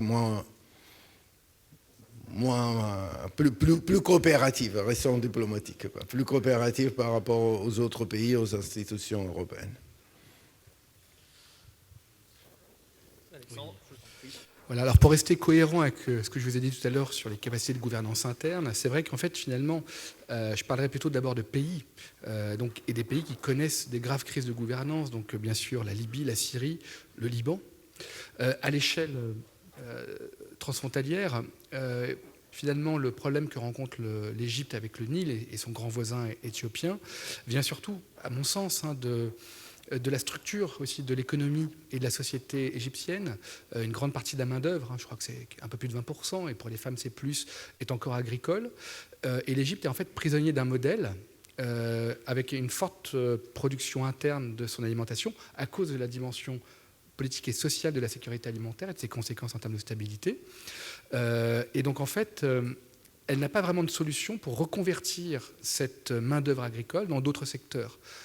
Dans nos pays, l'exode rural a été rendu possible par le développement du secteur industriel qui a offert un réservoir de travail à tous ces travailleurs ruraux. Et donc il n'y a pas ce levier de changement en Égypte, qui est donc prisonnière d'un modèle où en fait elle prélève quasiment 60 km3, 60 milliards de mètres cubes d'eau pour elle, là où un pays comme l'Éthiopie, qui est aujourd'hui plus nombreux en termes de population, plus de 100 millions d'habitants, mais il y en a à peu près une quarantaine de millions qui vivent dans le bassin du Nil, ne prélève que 1,5 à 2 km3. Et donc, sans même parler d'égalité, effectivement, il faudra qu'à un moment, l'Égypte accepte de faire ce partage. Donc, il y a des blocages politiques, évidemment, et le changement climatique va les amplifier en jouant sur les débits annuels. Et effectivement, ce qui est inquiétant, c'est que l'Égypte n'est pas prête à absorber ces chocs. Elle ne cesse de développer de nouveaux projets d'irrigation. Donc, bien sûr, elle crée des économies d'eau par un fort savoir-faire en matière de drainage, par des nouveaux plans d'irrigation haute pression qui consomment moins d'eau. Mais en fait, elle ne cesse d'augmenter sa surface agricole, avec un modèle social qui ne lui permet pas de reconvertir son secteur agricole. Donc pour moi, l'état clé du bassin, ce n'est pas tant l'Éthiopie, qui attendait depuis des décennies de se développer, qui a vécu le statu quo imposé par l'Égypte grâce à son importance dans les organismes internationaux, notamment par le soutien que l'Égypte a fait, la reconnaissance de l'Égypte, d'Israël par l'Égypte, lui a valu des places importantes au sein des relations internationales et a permis à l'Égypte de bloquer pendant des décennies les financements internationaux, ce qui a conduit finalement, pour construire les barrages, ce qui a conduit à une position très unilatérale de l'Éthiopie, qui a trouvé, par l'émission de bons du Trésor, la sollicitation de sa diaspora, des moyens de financer toute seule le barrage. Tant pis pour l'Égypte, d'une certaine manière, dans sa logique. Donc effectivement, et en fait, à nouveau, l'eau ne vient que compliquer des relations politiques qui sont déjà complexes. Entre la France et l'Allemagne, sur le Rhin, vous allez avoir plus d'une dizaine, presque une quinzaine d'accords internationaux. Donc les outils juridiques, les boîtes à outils existent déjà. Simplement, il faut qu'il y ait une bonne relation entre les États. Bien sûr, il faut mentionner aussi, je ne l'ai pas fait, mais les territoires palestiniens, où la question de l'eau là, est un problème quotidien, évidemment. Et puis, au-delà des zones géographiques, donc c'est des secteurs d'activité. L'eau, on en a déjà parlé, c'est le tourisme également, puisque c'était avant le Covid quand même à peu près 550 000 emplois, un secteur très important. On a parlé de la production alimentaire, qui subit à la fois les événements climatiques extrêmes qui ravagent des récoltes, donc les sécheresses, les vagues de chaleur, mais aussi la salinisation des terres ou des eaux par la montée de l'océan et qui finalement contamine des nappes souterraines, etc. Voilà. Et puis, comme dernier secteur, il faudrait citer peut-être la santé humaine, qui est très affectée par le changement climatique, évidemment Méditerranée. Et puis, on a déjà parlé des écosystèmes maritimes et terrestres. Je te remercie. Je prends le micro pour te le redonner tout de suite. À toi et à Luca, justement, sur une vision, j'allais dire, un petit peu plus positive. Est-ce que vous pensez, chacun d'entre vous, que les transitions énergétiques qui sont en cours en Méditerranée, avec des dynamiques très différenciées selon les pays, est-ce que ça peut amener à des changements dans ces dynamiques-là? Et quand je dis des changements, sous-entendu des changements positifs. Alors, j'essaye toujours d'avoir l'air un peu avenant, mais je suis quand même très pessimiste là-dessus. Et je prendrai comme exemple les liens entre l'eau et l'énergie. Donc il y a un double rapport entre l'eau et l'énergie, c'est-à-dire qu'on a besoin de beaucoup d'eau dans le secteur de l'énergie. Par exemple, 55% de l'eau prélevée au Maroc sert à refroidir les centrales thermiques. En France, c'est plus, évidemment, à cause de la présence des centrales nucléaires, même si le secteur énergétique est très peu consommateur de cette eau, qui est retournée avec une dégradation thermique dans le milieu et est disponible pour les autres usagers. En fait, parmi les énergies propres dont disposent la plupart des pays méditerranéens, il y a l'hydroélectricité. Sauf que le changement climatique joue sur les régimes de précipitation avec une tendance à la baisse. Et par exemple, je vais prendre le Maroc. Le Maroc avait initié un plan très ambitieux de barrage au tout début des années 80. Ils espéraient produire 2200 gigawattheures d'électricité par an. Et en fait, ils n'ont jamais dépassé 1200. Et plusieurs années, c'est descendu sous les 300, c'est-à-dire 7 fois moins que la capacité installée et les prévisions en fonction de l'eau dans les barrages. Ça, c'était lié à cause d'apports en eau qui étaient nettement inférieurs sur les 20 dernières années à ce qui était prévu. Vous voyez, donc à nouveau, je ne parle même pas du futur, c'est déjà existant. Et aussi le fait que les pluies sont plus concentrées à certaines périodes de l'année et favorisent l'alluvionnement, l'érosion. Et donc en fait, ces sédiments viennent combler les lacs réservoirs. Et donc on pense à peu près qu'au Maroc, les barrages ont perdu 30% de leur capacité à cause de ces sédiments qui limitent la capacité d'eau, et 15% en Algérie. Bon. L'autre sujet pour lequel je ne suis pas très optimiste, c'est l'empreinte énergétique du secteur de l'eau. Donc c'est l'autre rapport entre l'eau et l'énergie. En 2000, on pense qu'à peu près 10% de la demande totale en électricité était consommée par le secteur de l'eau. En 2025, on sera autour de 20%. C'est-à-dire que 20% de l'électricité sert juste à prélever de l'eau dans les eaux souterraines, donc forer, pomper, dessaler de l'eau, la transporter d'un bassin à un autre, le recyclage. Et on s'aperçoit que toutes les solutions qui sont appliquées, par exemple, en Tunisie ou en Algérie, on va parler de sécurité hydrique, sont d'abord surtout des solutions ingénieriales, techniques, qui vont avoir un coût énergétique. Et donc il y a une sorte d'engouement parce que justement les solutions techniques permettent de ne pas remettre en cause la gouvernance de l'eau. Dans l'exemple d'Alger, lorsque Alger a essayé d'apporter de l'eau à tous les quartiers de manière sans rupture, eh bien, plutôt que d'aller essayer de négocier des droits d'eau avec les communautés d'irrigants aux alentours, on a fait du dessalement. Donc, il y a une sorte de paradoxe. C'est des pays qui sont très exposés au changement climatique, qui vont avoir moins d'eau, on le sait, mais qui font dépendre leur société de toujours plus de volume. Alors, je ne dis pas que la solution technique n'est pas bonne, mais elle ne peut pas être la seule réponse. Et la réponse, c'est forcément un mix entre les solutions techniques, la gestion par l'offre, mais aussi la gestion par la demande. Ça, c'est vraiment quelque chose d'essentiel, mais qui interroge sur la capacité à agir à l'échelle locale pour le partage de l'eau. Je te remercie. Je vois l'heure qui avance, donc je vais vous demander d'accélérer un tout petit peu sur vos réponses pour laisser la place aux questions de la salle. Reformuler une seconde de la question. Je t'en prie. Non. Que moi je reformule la question. Alors c'était dans une perspective positive, mais bon, Alexandre vient tout de suite nous expliquer que la perspective positive n'existait pas, de savoir si les transitions énergétiques qui étaient en cours de manière assez différente selon les États méditerranéens pouvaient avoir un impact potentiellement positif justement sur les dynamiques que nous avons décrites jusqu'à présent. La réponse, elle est aussi assez dubitative. Je ne pense pas que pour l'instant, on assiste vraiment à des développements, à des engagements d'investissement significatifs pour peser sur ce type de questions. Je voudrais quand même aussi là donner un signal potentiel d'espoir et d'engagement européens dans des pays comme l'Algérie, on vient d'en parler, l'Égypte aussi.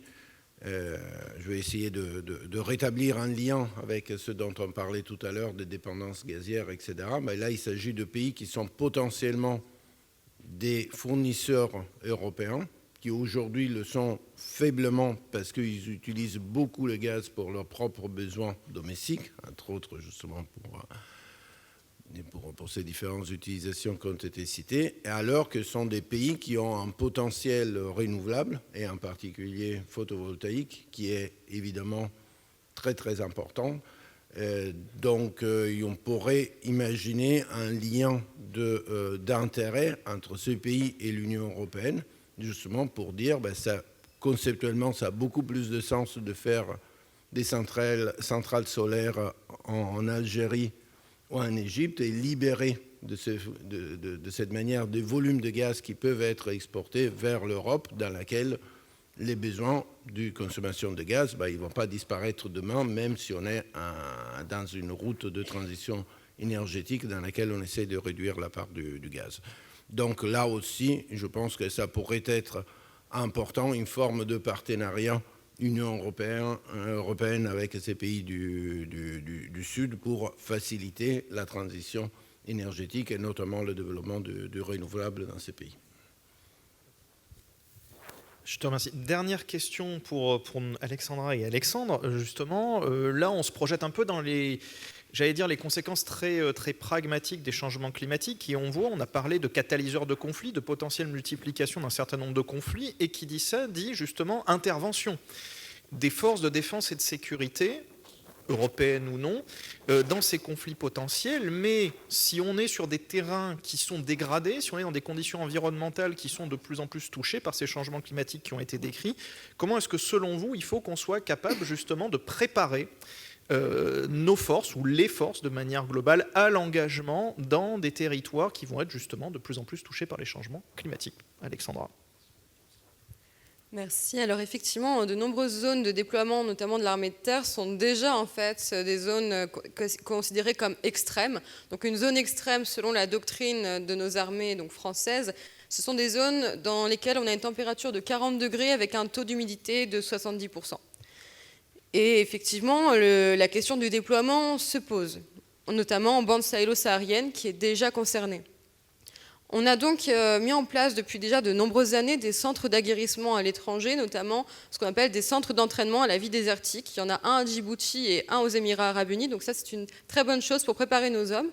Mais finalement, je vais me faire un petit peu la voix de l'IRBA, donc l'Institut de recherche biomédicale des armées, car je ne suis pas spécialiste moi-même de cet enjeu, mais j'ai eu la chance de rencontrer une docteure, donc Alexandra Malgoire, qui m'a expliqué en fait les protocoles d'adaptation que l'IRBA avait mis en place, et j'ai trouvé cela absolument intéressant. Alors il faut savoir que justement dans ce centre d'entraînement à la vie désertique de Djibouti, en partenariat avec l'armée de terre, l'IRBA a effectué des recherches sur l'acclimatation des militaires. Donc l'acclimatation, c'est cette période très importante d'environ 15 jours pendant laquelle votre organisme va développer en fait des réponses aux stresseurs climatiques. Et donc jusqu'à présent, on avait tendance à dire qu'il ne fallait pas trop d'exercice physique, voire pas du tout pendant cette quinzaine de jours. Or, l'IRBA a justement mis en place des études qui ont prouvé qu'avec un exercice physique très spécifique, très réglementé, d'intensité modérée, ils étaient en fait capables d'accélérer le processus d'acclimatation des hommes déployés dans des terrains extrêmes comme la BSS. Donc ça déjà c'est une première nouveauté en matière de recherche et qui va vraiment avoir un impact favorable pour les déploiements dans ces terrains extrêmes. Et la deuxième nouveauté qui est vraiment intéressante, qui a été découverte récemment par les chercheurs de l'IRBA, c'est que justement, en fait, lorsqu'un homme, quel qu'il soit, a déjà séjourné pendant au moins 6 mois dans une zone extrême, une zone désertique, son organisme a développé des réponses biologiques, physiologiques, aux stresseurs climatiques, et ces réponses ne vont pas se perdre.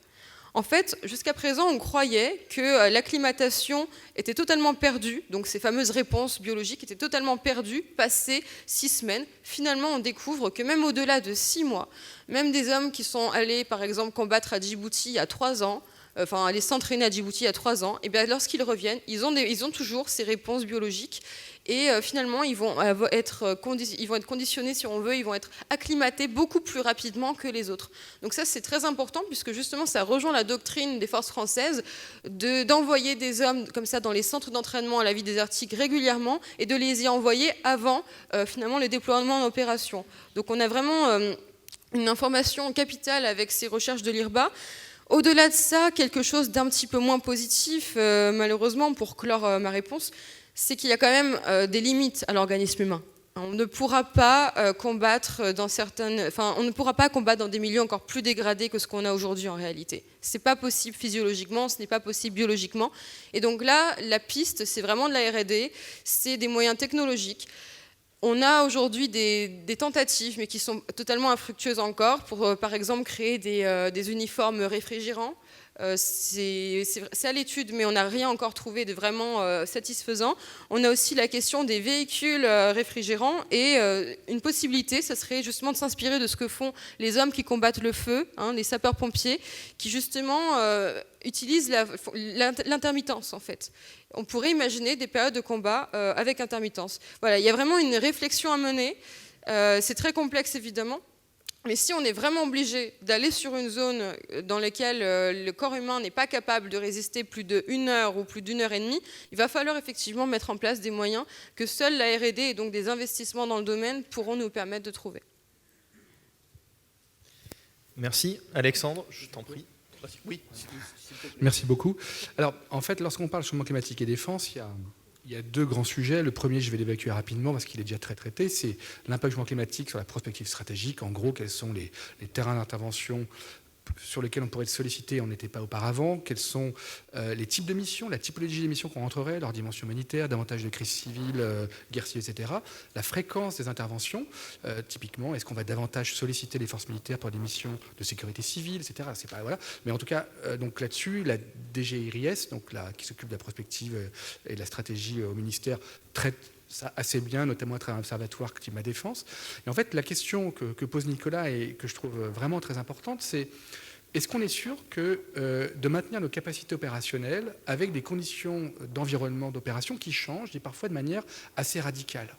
C'est-à-dire qu'on a déjà vu avec les opérations, et ça ne concerne pas que la France, hein, je vais donner d'autres exemples, mais on a déjà vu au Mali, par exemple, des températures dans un petit véhicule terrestre, le VAB, qui dépasse les 60 degrés, avec des gens dedans, la clim qui ne marche pas, des problèmes d'évacuation des blessés, on laisse une porte d'hélicoptère ouverte parce qu'il fait trop chaud, ou des VBCI parce qu'il fait trop chaud, ou des VAB d'ailleurs, etc. Et donc en fait, est-ce qu'il y a une limite à un moment donné? Donc il y a une limite physiologique, Alexandra l'a évoqué, et donc lorsqu'on regarde par exemple les vagues de chaleur terrestre dans la bande sahéro-sahélienne, eh bien, avec un monde à 2 degrés, c'est plus de 40 jours à plus de 40 degrés. Alors 40 degrés en moyenne, c'est la moyenne entre le jour et la nuit. Hein, donc ça veut dire des pointes, sans doute, à largement au-delà de 50. Bon, et puis on voit des impacts sur l'électronique, sur en fait toute la chaîne, donc à la fois de véhicules. Ça limite aussi la planification opérationnelle parce que les appareils, on ne va pas les faire voler aux heures chaudes. Si vraiment on veut opérer et être sûr d'avoir des appareils en l'air lorsqu'on a des troupes au sol, on va faire décoller le matin, quitte à avoir des surcoûts énergétiques, etc. Ou on les décale la nuit. Donc il y a déjà un impact très concret et il y a sans doute dans les prochaines années ou prochaines décennies des semaines consécutives à cause de la chaleur où il sera très compliqué d'intervenir. Pour la marine, je vois qu'il y a des marins également ici, c'est un sujet évidemment très connu puisque voilà, la marine est particulièrement une armée d'environnement. En plus, il y a une sorte de grand écart qui se réalise avec des missions Grand Nord qui se multiplient, hein, depuis 2014 notamment. On envoie des bateaux dans l'Atlantique Nord, au-delà du cercle polaire, pour tester les bateaux, la lutte anti-sous-marine qui s'est revigorée, bien sûr, depuis 2014. Et puis aussi des bateaux qui étaient conçus pour plutôt l'Atlantique Nord et puis la Méditerranée se retrouvent de manière plus fréquente dans des mers très chaudes. Et parfois, lorsque les mers sont un peu fermées, je pense dans le Golfe Persique, à des températures qui, on me disait encore ce matin, 34, 35, parfois 36 degrés. Alors qu'en théorie, au-delà de 29, il y a une sorte de mouvement de convection qui refroidit. Mais dans les mers fermées, ce mouvement est moins fort. Et en fait, il y a un vrai état d'esprit, j'ai envie de dire, à changer. En tout cas, dans le passé, on a pu absorber ce surcroît de chaleur de l'eau dans la marine grâce au progrès notamment des électroniques, avec des électroniques moins calorifiques, plus économes en énergie. Mais c'est vrai que les bateaux rencontrent des problèmes de production d'électricité, de rendement des moteurs, de refroidissement des systèmes, les bateaux français et d'autres évidemment. Et je prends l'exemple du porte-avions. Expression de besoin en 1979, il sera décommissionné en 2037. Il y a plus de 60 ans d'écart entre le moment où on fait l'expression de besoin et là.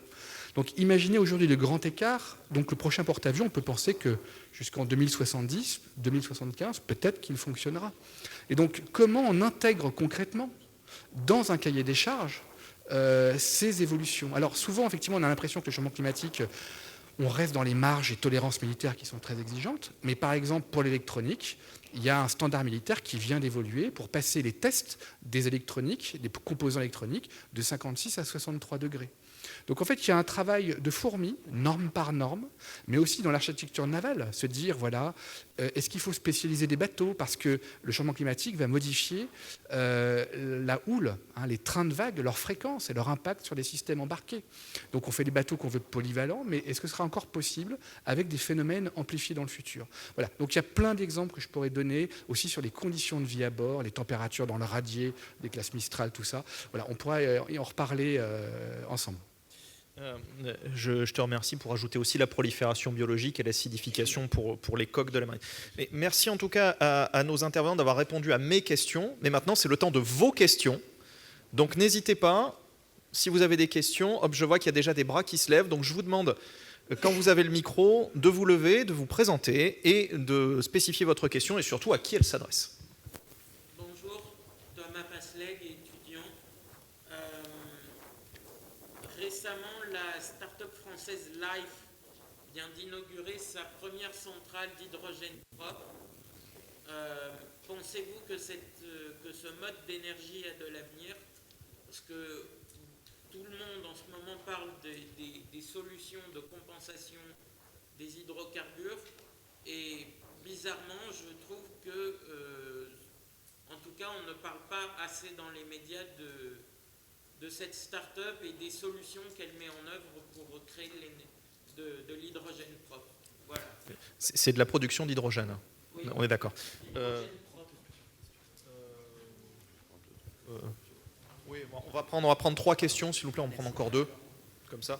Mais je pense que celle-là sera pour Luca Baccarini, j'imagine, notre spécialiste énergie. Bonjour, médecin général inspecteur Ladrange, en 2e section. Une question idiote.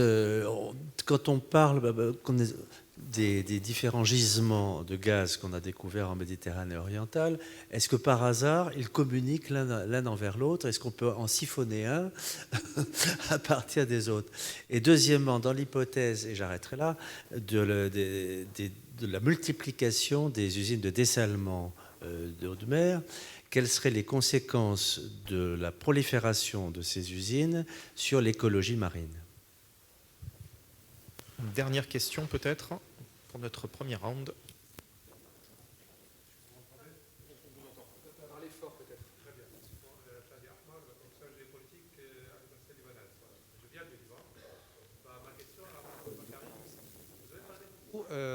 Du EastMed. C'est vrai, c'est un grand projet et tout, et des gisements au Levant. Mais vous n'avez pas parlé de la Syrie. Voilà, ça c'est un. De l'instabilité politique dans cette région. À part Israël qui a une stabilité et qui a commencé à extraire et à exporter, même le Liban, bien que moi je sais que bientôt la solution entre le Liban, la délimitation des frontières maritimes entre le Liban et Israël va être résolue dans je sais pas, 2-3 semaines, 1 mois, voilà.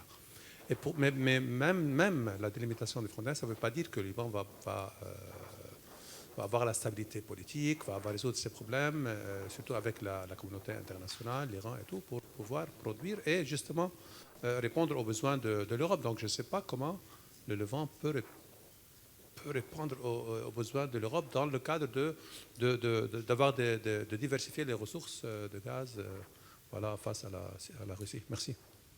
Merci. Luca, je te propose de commencer, puisqu'il y a une bonne rafale de questions énergétiques.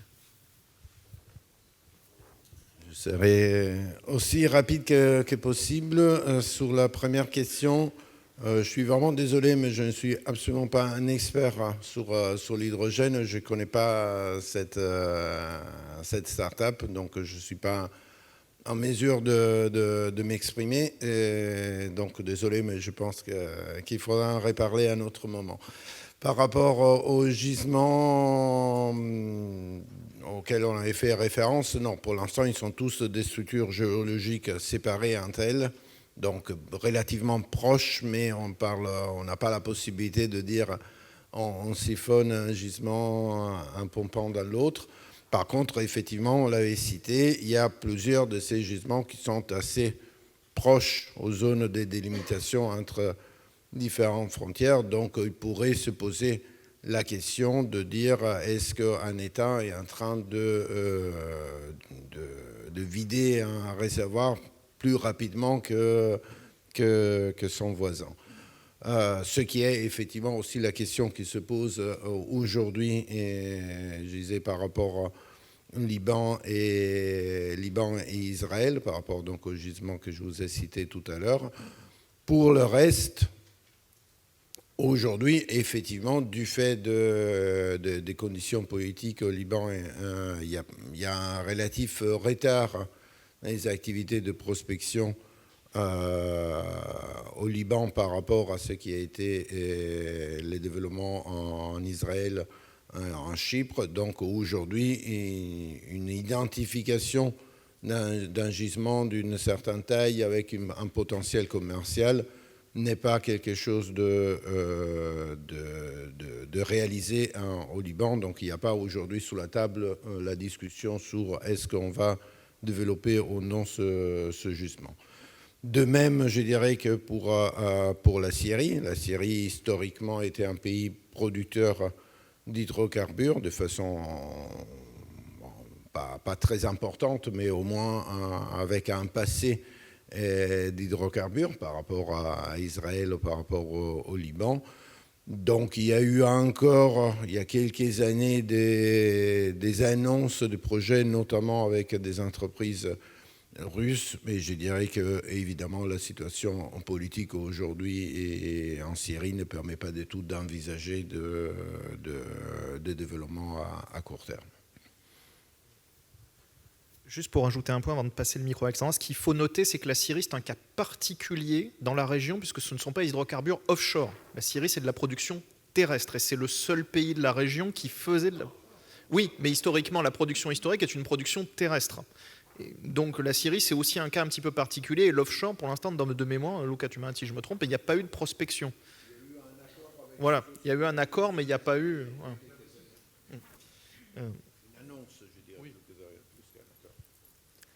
Alors très rapidement sur la salinité de l'eau et les liens avec justement les usines de dessalement. Donc effectivement, vous allez forcément perturber l'écosystème local lorsque vous allez pomper de manière répétée de l'eau et en plus la dessaler. C'est assez évident. Mais on n'a malheureusement pas non plus assez d'études, je pense, de long terme sur véritablement les répercussions que ça peut avoir dans le temps. Parce que je pense notamment aux Émirats arabes unis qui le font beaucoup. Les études d'impact, évidemment, il y en a eu lieu, mais des études d'impact sur véritablement 10, 15 ans faites par des scientifiques indépendants, je pense qu'on gagnerait à en avoir un peu plus. Et je voudrais rebondir sur ce point, justement, qui est assez intéressant. Vous parlez finalement aussi, indirectement, de la question des énergies maritimes. Et il y a une énergie qui est assez intéressante à mes yeux, c'est l'hydrolien. Parce que justement sur l'hydrolien, en revanche, là on a des études d'impact à très long terme qui sont assez intéressantes et j'ai été moi-même assez surprise par les conclusions. J'aurais eu tendance à penser que ça avait un impact assez néfaste sur la biodiversité. Et en réalité, l'hydrolien est très intéressant puisque effectivement, forcément, on a un impact au départ lorsqu'on va installer les hydroliennes. Mais il est très vite en fait compensé puisqu'on crée de facto une forme d'AMP, une forme d'aire marine protégée, puisque dans la zone où il y a les hydroliennes, il n'y a plus du tout de pêche autorisée. Et en fait, on a observé sur le long terme que très vite, à peine quelques années après l'installation des hydroliennes, la biodiversité revenait très vite. Des coraux s'installaient, des algues s'installaient, des poissons créaient des récifs en fait autour de ces installations. Et finalement, c'est assez bénéfique puisque comme l'eau est un espace ouvert, on a le même effet qu'avec les aires marines protégées. La biodiversité qui est recréée sur cette zone-là va bénéficier aux eaux alentours. Donc la zone qui est fermée à la pêche, finalement, profite en fait aux zones qui sont juste à côté, qui sont limitrophes et qui, elles, sont autorisées pour les pêcheurs. Donc là, on a un intérêt entre une vraie alliance, finalement, de la question énergétique et de la question biodiversité. Merci. Vraiment, en une seconde, pour compléter ce qu'a dit Alexandra sur le dessalement, donc effectivement, ce que vous sous-entendiez, c'est-à-dire qu'il y a le dessalement produit un jus salé très concentré qu'on va appeler la saumure, qui est rejeté. Et donc, il y a effectivement un effet de concentration. Alors, à l'échelle méditerranéenne, on parle plutôt d'un effet sur plusieurs siècles, si jamais ça se répandait énormément. Mais en fait, l'effet pourrait être beaucoup plus notable sur des espaces de mer semi-fermée, le golfe Persique, ou par exemple le petit bras de la mer Rouge et l'Atacama, où effectivement il y a beaucoup de projets de dessalement aussi qui sont lancés. Merci. Moi, je vais enlever ma casquette de marin pour mettre ma casquette d'énergéticien et répondre à votre question sur l'hydrogène. Je ne vais pas me prononcer sur telle ou telle entreprise, ce n'est pas la question. La question, c'est l'intérêt de l'hydrogène. Ce qu'il faut comprendre, c'est que l'hydrogène n'est pas une source d'énergie. L'hydrogène, c'est un vecteur d'énergie. Et ça, c'est très important à comprendre parce qu'il faut une source d'énergie à la base pour le produire. Quand on parle d'hydrogène dit vert, ça veut dire que c'est de l'électrolyse de l'eau. C'est donc de l'électricité. Donc ça veut dire que cette électricité, il faut bien la produire d'une manière ou d'une autre. Et l'intérêt qu'on peut voir dans l'hydrogène, ce qui n'est pas forcément toujours le cas dans cet hydrogène vert, c'est de dire qu'on a des systèmes qui produisent de l'électricité de manière non pilotable. Des centrales solaires, des centrales éoliennes, etc. Et comme on stocke très mal l'électricité, cette électricité serait, entre guillemets, et avec énormément de guillemets, avant que tu me dises quoi que ce soit, toi, perdue. L'intérêt justement d'aller coupler un électrolyseur avec des champs éoliens ou des centrales solaires, c'est de produire de l'hydrogène pour en fait stocker cette électricité d'une autre manière au travers d'un stockage par l'hydrogène, ce qu'on appelle du power to gas. Et après, cet hydrogène, on peut en faire plusieurs choses. Mais pour l'instant, ce qu'il faut voir, c'est qu'on est encore dans des phases très expérimentales. Ça coûte extrêmement cher, c'est peu rentable économiquement, ça ne veut pas dire que ça ne le sera pas, mais là, pour l'instant, il faut plutôt le regarder dans une vision quasiment prospective. Voilà. Mais l'idée, c'est pas de dire que l'hydrogène va remplacer le pétrole, parce que la nature est très différente. Une fois de plus, l'hydrogène, il faut le produire. A-t-on d'autres questions dans la salle? Voilà. Nouveau round de questions qui arrive. Thierry Duchesne de l'Institut FMES. Bon, c'était passionnant. Je vais être très rapide. Bon, ce qu'on peut noter quand même, c'est que ce qu'on va résoudre en Méditerranée, on va le résoudre pour notre monde. Le niveau des défis est très intéressant. À terre, c'est sans doute difficile, parce qu'effectivement, il y a pas mal d'enjeux de souveraineté et autres. En revanche, on a un espace qui est l'espace maritime, qui permettrait déjà de dégager des solutions de coopération qui après pourraient se reproduire. Alors, il y a un petit point important pour le marin aussi que je suis, le juriste de la mer que je suis, c'est vous employez le terme de frontière maritime. Or, la mer, c'est d'abord un espace international de coopération. Et il n'y a pas de frontières, on en a parlé effectivement hier. Et le fait que vous employiez ce terme-là, je dirais, vous allez être dans le sens de nations comme la Chine, la Turquie, qui essayent de territorialiser la mer. Donc ça, c'est effectivement un point qui me paraît important. Et pourtant, c'est en mer qu'on a des solutions. Alors dans les notes positives qu'on peut donner, la Méditerranée, c'est quand même un modèle de protection d'une espèce de poisson qui s'appelle le thon rouge. Pourquoi? Parce que tous les États se sont unis pour assurer la police du thon rouge, même avec des moyens militaires. Au large de la Libye, des bateaux français font des contrôles larges et billes, des Italiens vont faire des contrôles larges et baléares, etc. Donc on voit qu'il y a une piste qui est tout à fait intéressante. Deuxième solution que l'on voit, et d'abord les États doivent d'abord engager des efforts, et la France en a fait, ce sont les aires marines protégées dont vous avez parlé. Ce qu'on note sur notre littoral de la Méditerranée, en française, c'est que dans les aires marines protégées qui sont assez bien protégées, comme les parcs nationaux et autres, on a un essor de la biodiversité comme jamais. Deuxièmement, on a une qualité de l'eau que l'IFREMER reconnaît aujourd'hui. Jamais on a une eau d'aussi bonne qualité. Alors j'enlève le plastique et les produits chimiques, mais tout le reste, avec l'effort en centrale d'épuration haute, fait qu'on n'a jamais eu une qualité de l'eau aussi bonne depuis des dizaines d'années. Donc on voit qu'il y a des motifs d'espoir. Donc, si on commence effectivement par cet espace international qu'est la mer, Montego Bay, n'ayant jamais parlé de frontières maritimes, ne parle que de limites maritimes, puisqu'il y a autant de limites qu'il y a de missions, est-ce qu'on ne pourrait pas penser qu'effectivement, l'établissement d'aires marines protégées communes dans les zones économiques serait effectivement une solution? Est-ce qu'on ne pourrait pas envisager, pour protéger les requins demain, d'étendre ces systèmes de coopération internationale en Méditerranée, où on a effectivement de beaux projets? Donc, on est aussi là pour trouver des solutions demain, et peut-être que la mer peut être un premier engagement, ces efforts après pouvant se poursuivre dans des domaines plus territoriaux que sont les espaces terrestres.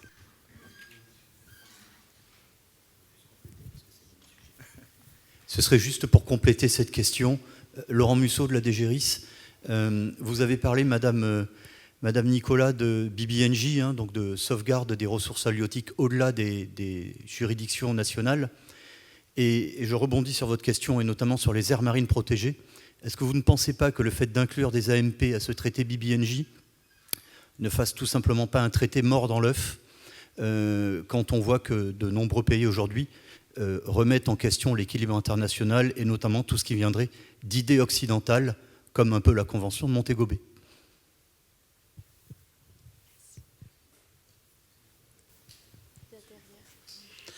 Elios Chardon, ingénieur. Ma réponse sera pour Madame Nicolas. Est-ce qu'il existe des actions ou des législations qui ont pour objectif de diminuer la quantité de déchets déversés en Méditerranée? Je vous remercie. Alors, je vais commencer par la question des frontières. Effectivement, vous avez raison, monsieur. On ne devrait pas parler de frontières dans un espace qui est par nature sans frontières. Mais en termes de droit, la frontière est nécessaire quand on parle de souveraineté, puisque la souveraineté ne s'applique que sur un territoire délimité. Et c'est pour cette raison que je me suis permise effectivement d'employer ce terme pour parler des zones sur lesquelles s'applique l'autorité des États ou des organisations concernées. Voilà. Bon, effectivement, on pourrait, pour des raisons que vous avez très bien argumentées, parler davantage de limites. Hein. Je ne vous conteste pas là-dessus, mais c'est vraiment du point de vue plutôt juridique que j'employais ce terme. Et sur les AMP, je vous remercie également pour cette question. Alors, je travaille davantage sur la zone Amérique latine. Et effectivement, au Costa Rica, la politique des AMP a beaucoup porté ses fruits, donc j'aimerais en parler un petit peu avec vous. D'autant que ça nous permet de montrer que les AMP, ce n'est pas une idée occidentale au départ, pas forcément. Parce que justement, le Costa Rica, après les États-Unis, c'est vraiment le pays le plus pionnier au monde sur cette mise en place donc, de sanctuaires maritimes et d'AMP. Ils ont fait notamment la réserve naturelle protégée de l'île Cocos dès les années 2002, qui est la plus grande réserve, enfin la réserve la plus riche en biodiversité du monde, avec les Galapagos, qui se trouvent pas très loin au large de l'équateur. Donc vraiment, c'est un pays très phare en la matière. Ils en ont ajouté 2 autres dans les années 2010. Et toutes ces AMP ont justement en commun, puisque c'est un sujet également qui me tient à cœur, d'être faites pour protéger les requins. Donc le Costa Rica a véritablement rencontré un grand succès avec ces AMP, parce qu'en fait, ce n'est pas simplement un système pour juste protéger les requins. En fait, ça s'intègre véritablement dans une logique de développement durable axée sur l'intégration économique et sociale des populations costariciennes qui, dans ces régions-là, étaient très dépendantes de la pêche, mais d'une pêche artisanale qui était assez mal rémunérée. Et donc, ils ont pu bénéficier avec justement des ONG locales qui sont également rentrées dans ce jeu, dans cette discussion. Ils ont pu bénéficier de formations pour être reconvertis dans des carrières professionnelles plus rémunératrices. Donc ça a été vraiment aussi un facteur de développement intéressant pour les zones concernées. Notamment, le Costa Rica a misé aussi beaucoup sur le tourisme vert pour se développer économiquement. Et donc ça a permis d'enrichir quand même les communautés locales, notamment les plus paupérisées. Aujourd'hui, le Costa Rica est en train de rattraper le Guatemala, qui était jusqu'à présent l'État le plus riche de la région. En termes de PIB par habitant, maintenant, c'est le Costa Rica qui tend à dominer, grâce justement à toutes ces politiques aussi qui s'additionnent. Et il y a d'ailleurs une véritable coopération dans la zone Amérique latine, donc la zone plutôt à l'est, justement, de l'isthme de Panama. On a véritablement on a une organisation en fait qui est née, qui s'appelle ACMAR, et qui véritablement permet à tous ces États de coopérer sur la protection donc, de leur zone maritime. Ils ont mis en commun, si on veut, leurs ZEE pour véritablement mettre aussi en commun leurs moyens de sauvegarde.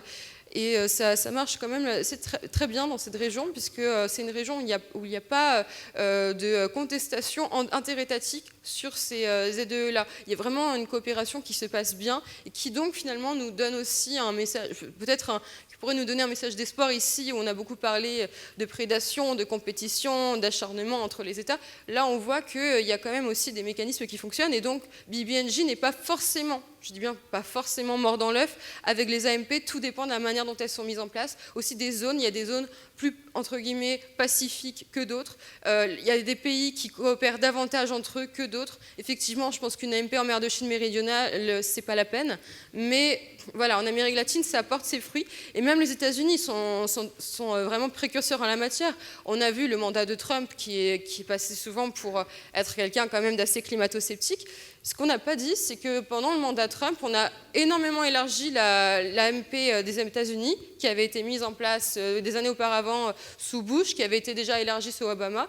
Et donc là, les États-Unis ont encore élargi leur AMP. Donc en termes de protection de la biodiversité, c'est vraiment une bonne nouvelle. Et juste sur la dernière question, je regrette, mais en termes de législation sur la pollution en Méditerranée, il y a sûrement des règlements, mais ce n'est pas dans mes cordes, je ne pourrais pas vous donner lesquels. Merci beaucoup, je suis désolé, j'ai vu qu'il restait des questions. Malheureusement, le temps est déjà écoulé, donc je vous inviterai, si vous avez des questions, à venir les poser directement aux intervenants après.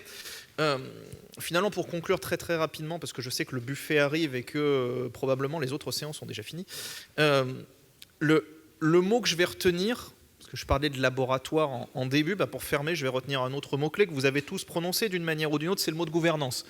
Alors c'est facile d'avoir des spécialistes de sciences humaines qui vont vous parler de gouvernance. Finalement, on reste un petit peu dans notre facilité et notre précaré.